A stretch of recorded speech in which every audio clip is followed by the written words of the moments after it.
क्या देश की महिला और बाल विकास कल्याण मंत्री स्मृति ईरानी को पता है कि वो देश की महिला और बाल विकास कल्याण मंत्री हैं? राहुल गांधी मंत्रालय नहीं दिया गया है आपको। क्या देश की महिला और बाल विकास कल्याण मंत्री स्मृति ईरानी राहुल गांधी से ईर्ष्या करती हैं? क्या राहुल गांधी को लेकर उनके मन में एक जुनून है, जहां उनका सारा हमला, सारा ध्यान जो है वो राहुल गांधी को लेकर है? अरे स्मृति जी, आप अमेठी में राहुल गांधी को हरा चुकी हैं, तो चौबीसों घंटे आप राहुल गांधी के बारे में क्यों सोचती रहती हैं? कल आप जानते हैं संसद में क्या हुआ? संसद के अंदर कांग्रेस के एक नेता ने खड़े होकर पूछा कि मोदी सरकार की महिला मंत्री जो हैं, वो मणिपुर पर खामोश क्यों हैं? अब स्मृति ईरानी बुरी तरह से आग बबूला हो गई। जो उनका अंदाजे बयां था ना, वो बिल्कुल वैसा ही था जो वो एक जमाने में फिल्म सीरियल्स में काम करती थी ना, क्योंकि सास भी कभी बहू थी, या जो भी वो तमाम सीरियल्स में वो काम करती, बिल्कुल वही अंदाजे बयां था। और हमने यही अंदाजे बयां इससे पहले भी संसद में देखा था, जिसकी चर्चा मैं बाद में करूंगा। मगर एक सामान्य सा सवाल कि मणिपुर पर आप खामोश क्यों थे? अब देखिए स्मृति ईरानी किस तरह से आग बबूला होती हैं, और न सिर्फ आग बबूला होती हैं, राहुल गांधी का भी जिक्र कर देती हैं। सुनिए उन्होंने क्या कहा।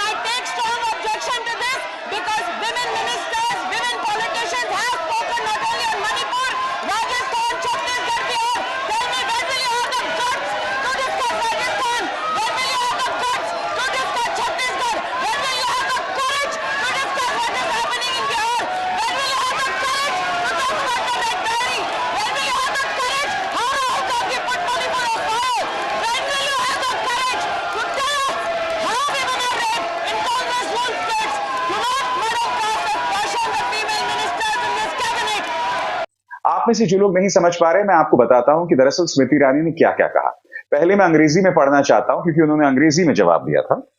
वो कहती हैं, when will you have the guts to discuss Rajasthan? पहली बात ये कहती हैं, यानी कि आप में हिम्मत कब होगी राजस्थान पे चर्चा करने की। When will you have the guts to discuss Chhattisgarh? Chhattisgarh की चर्चा करने की हिम्मत कब होगी? When will you have the courage to talk about what's happening in Bihar? Bihar में जो हो रहा है उस पर हिम्मत कब करेंगे? When will you have the courage to talk about the Red Diary? Rajasthan की लाल किताब पर आप कब चर्चा करेंगे? और उसके बाद वो राहुल गांधी का जिक्र करती हैं, When will you have the courage?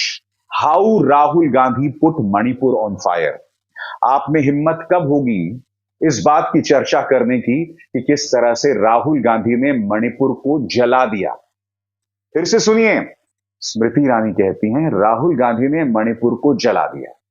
अब मैं आपको सिर्फ वही हिस्सा सुनाना चाहता हूं जिसमें वो राहुल गांधी पर हमला बोल रही है। सुनिए।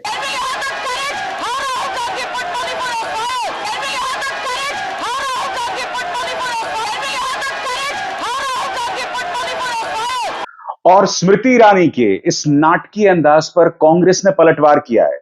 सुप्रिया श्रीनेत का बयान आपके स्क्रीन पर। उन्होंने कहा है कि स्मृति ईरानी, आपकी नौटंकी से, आपके नाटकीय अंदाज से आपकी अंतरात्मा नहीं जागेगी। आप मणिपुर पर 78 दिनों तक खामोश रहे। आप हाथरस, लखीमपुर, शाहजहांपुर, अंकिता भंडारी सभी मामलों में खामोश रहीं। आपने हमारी महिला पहलवानों पर एक शब्द नहीं कहा। आपने हमारी महिलाओं को मायूस किया है स्मृति ईरानी। करारा जवाब। आज मैं दर्शकों से पूछना चाहता हूं, राहुल गांधी जब मणिपुर गए थे तब तक करीब 130 लोगों की मौत हो गई थी। कम से कम 130 लोगों की मौत। यहां तक कि वो वीडियो जो सामने उभर कर आया था, जिसमें 2 लड़कियों को नंगा परेड कराया गया था और बाद में उनके साथ सामूहिक दुष्कर्म हुआ था, और फिर उनके परिवार के 2 मर्दों को मौत की घाट उतार दिया गया था, यह भी राहुल गांधी के जाने से पहले हुआ था। अब मैं स्मृति ईरानी जी से पूछना चाहता हूं कि राहुल गांधी ने किस तरह से मणिपुर में आग लगाई? क्या आप ये कह रही थी कि राहुल गांधी के जाने से पहले मणिपुर में कुछ भी नहीं हुआ? मैं आपको बताता हूं आपकी क्या तकलीफ है स्मृति जी। आपकी तकलीफ ये है कि आप ये चाहती थी कि मणिपुर में जनता मरती रहे, मणिपुर में हालात बदतर होते रहें, और कोई भी प्रधानमंत्री की चुप्पी पर उनसे सवाल न करे। कोई भी भारतीय जनता पार्टी की डबल इंजन की सरकार की नाकामी पर सवाल न करे। मगर जैसे ही राहुल गांधी वहां गए, आपका पूरा प्रचार तंत्र सक्रिय हो गया। वो संबित पात्रा जो अरसे से खामोश थे, अचानक दिल्ली में आके प्रेस कॉन्फ्रेंस करते हैं कि राहुल गांधी के जाते ही वहां दंगे शुरू हो गए, मानो उससे पहले तो शांतिकाल चल रहा था। मगर मैं आज स्मृति ईरानी से पूछना चाहता हूं, क्योंकि ये जो हो रहा है ना, ये बहुत सामान्य नहीं है। जिस तरह से आप राहुल गांधी पर खास तवज्जो देती हैं, और न सिर्फ तवज्जो देती हैं बल्कि झूठ बोलती हैं। एक एक करके मिसाल मैं आपके सामने पेश करता हूं। सबसे पहली मिसाल, आपने जब ये कहा था कि भारत जोड़ो यात्रा में राहुल गांधी ने विवेकानंद के सामने सिर नहीं झुकाया था। मैं आपका वो बयान फिर सुनाना चाहता हूं, और साथ ही वो तस्वीर जिसमें राहुल गांधी बाकायदा स्वामी विवेकानंद की जो स्मारक है उसके सामने सिर झुका रहे हैं। देखिए, आज मैं पूछना चाहती हूं कांग्रेस पार्टी से, आप कहते हैं आप यात्रा कर रहे हैं भारत को जोड़ने की। अरे अगर कन्याकुमारी से चले तो कम से कम इतनी निर्लज्जता तो ना दिखाते, स्वामी विवेकानंद जी को प्रणाम कर कर तो बताते, लेकिन वो भी राहुल गांधी को स्वीकार नहीं। बात यहां नहीं रुकी। इसी संसद के अंदर आपने गलत बयानी की थी, याद है? स्मृति ईरानी ने बिल्कुल वही नाटकीय अंदाज में, मानो किसी सीरियल में एक्टिंग कर रही हूं, यह गलत बयानी की थी कि राहुल गांधी ने दुनिया भर को निमंत्रण दिया है कि वो भारत आए और महिलाओं का बलात्कार करें। मैं आपसे एक सवाल पूछना चाहता हूं, कोई राक्षस भी ये बात कहने से 2 बार सोचेगा? स्मृति ईरानी को यह लगता है कि यह बात राहुल गांधी कहेंगे, जबकि राहुल गांधी ने बात कही नहीं थी। राहुल गांधी ने सिर्फ यह कहा था कि जिस तरह से प्रधानमंत्री मेक इन इंडिया करते हैं, महिला सुरक्षा को लेकर हालात इतने खराब हैं, भारत में रेप इन इंडिया चल रहा है। कहीं पर भी राहुल गांधी ने किसी को निमंत्रण नहीं दिया, मगर स्मृति ईरानी ने उसी उग्र अंदाज में, देखिए किस तरह से नथुने फुलाकर, गुस्सा होकर, तमतमाकर ये बात वो कह रही है। एक पार्टी का नेता सार्वजनिक तौर पर क्लैरियन कॉल देता हो कि हिंदुस्तान की महिलाओं का बलात्कार होना चाहिए, ये राष्ट्र के इतिहास में पहली बार हुआ है। जो कांग्रेस पार्टी का नेता रेप जैसे संगीन जुर्म को पॉलिटिकल मॉकरी का हिस्सा बनाता हो, ये राष्ट्र के इतिहास में पहली बार हुआ है कि गांधी खानदान का एक बेटा सरेआम कहता हो आओ हिंदुस्तान में बलात्कार करो। और स्मृति ईरानी ऐसा बार बार कहती हैं, लगातार कहती हैं। और मैं आपको एक और प्रमाण देता हूं कि 24 घंटे स्मृति ईरानी राहुल गांधी पर क्यों केंद्रित होती हैं। आपने देखा उन्होंने किस तरह से फिल्मी अंदाज में, निहायत ही नाटकीय अंदाज में, जिसमें संसदीय मर्यादा बिल्कुल नहीं थी, आपने देखा किस तरह का उनका बर्ताव था, जहां उन्होंने राहुल गांधी को मणिपुर में घसीट लिया। अब जब वो घर पहुंची तो घर पहुंचकर वो क्या ट्वीट करती हैं आपके स्क्रीन पर। दरअसल राहुल गांधी का ये पुराना बयान है जिसमें उन्होंने मुस्लिम लीग के साथ जो उनका गठबंधन है उसके बारे में कहा था कि जो इंडियन यूनियन मुस्लिम लीग है, यानी कि जो भारतीय मुस्लिम लीग है, वो धर्मनिरपेक्ष है। ये राहुल गांधी का बहुत पुराना बयान है दोस्तों, पुराना बयान है।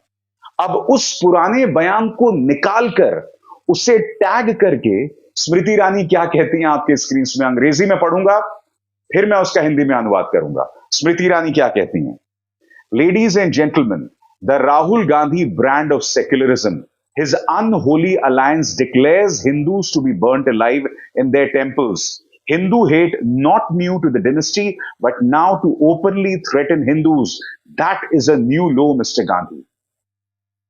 जैसे मैंने कहा, राहुल गांधी ने यह बयान आज से बहुत पहले दिया था। कब दिया था मैं आपको बताता हूं। राहुल गांधी ने बयान दी था 3 जून को दिया था। और इस बयान का हवाला देते हुए स्मृति ईरानी ये कह रही हैं कि देवियों और सज्जनों, यह है राहुल गांधी की धर्मनिरपेक्षता, उनका अपवित्र गठबंधन एक ऐसी पॉलिटिकल पार्टी के साथ जो इस बात की वकालत करती है कि मंदिरों में हिंदुओं को जला दिया जाए। हिंदुओं के प्रति नफरत जो है वो नई नहीं है राहुल गांधी के परिवार में, मगर अब खुलेआम हिंदुओं को धमकी दी जा रही है। ये राहुल गांधी का न्यूनतम स्तर है। मैं फिर आपसे पूछना चाहता हूं, ये राहुल गांधी ने कई हफ्तों पहले दिया बयान, अब स्मृति ईरानी उसका जिक्र कर रही हैं। यह आपको सामान्य चीज दिखाई देती है क्या? जब इसका कोई लेना देना ही नहीं है आज के विवाद को लेकर, जब राहुल गांधी का कोई लेना देना नहीं है मणिपुर में जो अराजकता चल रही है उसको लेकर, वो एक विपक्ष के नेता हैं जो वहां जाएंगे, वहां की यात्रा करेंगे। और हर विपक्ष के नेता को जाना चाहिए वहां जो लोग हताश हैं, जो लोग घायल हैं, उन्हें मरहम लगाने के लिए। राहुल गांधी गए थे मणिपुर में, उन्होंने लोगों से मुलाकात भी की थी, तस्वीरें कितनी सामने आई थी, लोग उनसे मिलकर खुश थे। मगर स्मृति ईरानी, संबित पात्रा को न जाने क्यों लगता है कि राहुल गांधी के पहुंचने से वहां नए दंगे शुरू हो गए, जबकि ऐसा कुछ नहीं हुआ। और अब आज से कई हफ्तों पहले राहुल गांधी के इस बयान का हवाला दे रही है। यह सोच किसी भी सूरत में सामान्य नहीं दिखाई देती। आपको याद होगा एक बार जब विपक्ष और भारतीय जनता पार्टी में विवाद चल रहा था, तब सोनिया गांधी भारतीय जनता पार्टी के एक सांसद के पास पहुंची थी उनसे बात करने, तब भी स्मृति ईरानी ने उनके साथ बदमिजाजी की थी, जिसके जवाब में सोनिया गांधी को कहना पड़ा था कि मैं आपसे बात नहीं करना चाहता। हकीकत यह है कि स्मृति जी, काश ये गुस्सा जो आप बार बार दिखाती हैं संसद के अंदर, जो सामान्य नहीं है, हेल्दी नहीं है, काश ये गुस्सा आपने ब्रिजभूषण शरण सिंह के खिलाफ दिखाया होता। काश ये गुस्सा आपने राम रहीम के खिलाफ दिखाया होता जब उसे पैरोल मिला था। क्या आपके नथुने फूले थे जब गोपाल कांडा को गीतिका शर्मा एयर होस्टेस के सुसाइड मामले में बरी कर दिया गया था, जबकि उसके सुसाइड नोट में बाकायदा उसने गोपाल कांडा का नाम लिया था? तब क्या आपके नथुने फूले थे? कुलदीप सिंह सेंगर बेल में हैं। उसी कुलदीप सिंह सेंगर ने जब एक जिंदगी बर्बाद कर दी थी, एक पूरे परिवार को बर्बाद कर दिया था, तब क्या आपका सिर तमतमाया था? जब हाथरस में रातों रात गुड़िया का शव पेट्रोल छिड़क कर जला दिया गया था स्मृति जी, तब क्या आपको गुस्सा आया था? तब आपके नथुने फूले थे? नहीं, मैं दावे के साथ कह सकता हूं, बिल्कुल नहीं। क्यों? मैं आपको बताता हूं स्मृति जी, क्योंकि आप इस सरकार की एक गैर जिम्मेदाराना मंत्री हैं। आप अपने अभिनय से एक खास किस्म की छवि पेश करने की कोशिश करती हैं, मानो आप पीड़ित हैं। आप पीड़ित बिल्कुल नहीं हैं, क्योंकि याद कीजिए, जब आपकी बेटी के सिली सोल्स बार को लेकर कांग्रेस ने प्रेस कॉन्फ्रेंस की, तब भी आप बहुत ही नाटकीय अंदाज में सामने आई थी। मेरी बेटी पर निशाना साधा जा रहा है, मेरी मासूम बेटी पर निशाना साधा जा रहा है। जबकि आपकी वो बेटी जो है कुणाल विजयकर के एक फूडी शो में बाकायदा उस बार में इंटरव्यू देते हुए दिखाई दी थी। ये सही है या गलत? अगर उनका कोई नाता नहीं होता सिली सोल्स के साथ? और फिर कौन भूल सकता है जब एक आरटीआई सामने उभर कर आई थी जिसमें यह पता चला था कि आपके पति की कंपनी और सिली सोल्स के बीच में सीधा नाता है। मैं आपसे फिर पूछना चाहता हूं स्मृति जी, आप बार बार गलत बयानी क्यों करती हैं? आपका माथा, आपके नथुने तब नहीं फूलते जब इस तरह की बातें होती हैं? मैं आपसे समझना चाहता हूं क्यों आपकी सारी ऊर्जा राहुल गांधी पर केंद्रित है? यह सामान्य नहीं है, इस पर विचार करने की जरूरत है, क्योंकि देश की महिला और बाल विकास कल्याण मंत्री के लिए बहुत जरूरी हो जाता है कि वो असली मुद्दों पर फोकस करें। आप असली मुद्दों पर फोकस नहीं है, आपका ध्यान जो है अनर्गल मुद्दों पर है। आप बार बार खुद को विक्टिम बताते हैं, जबकि ऐसा बिल्कुल भी नहीं है। अंग्रेजी में एक शब्द होता है प्रिविलेज।